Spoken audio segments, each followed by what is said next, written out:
بسم الله الرحمن الرحيم. ألم تر إلى الذي حاج إبراهيم في ربه أن آتاه الله الملك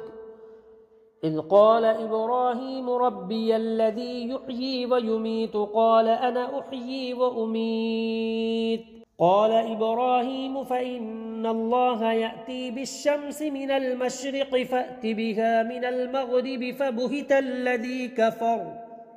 والله لا يهدي القوم الظالمين. أو كالذي مر على قرية وهي خاوية على عروشها قال أنى يحيي هذه الله بعد موتها فأماته الله 100 عام ثم بعثه قال كم لبثت قال لبثت يوما أو بعض يوم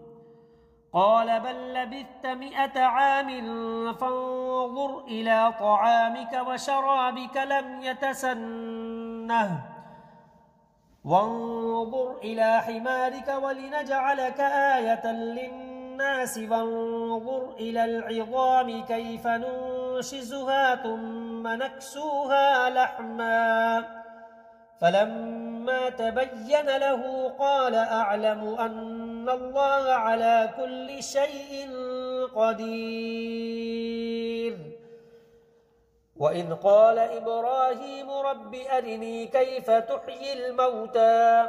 قال أولم تؤمن قال بلى ولكن ليطمئن قلبي قال فخذ 4 من الطير فصرهن إليك ثم اجعل على كل جبل منهن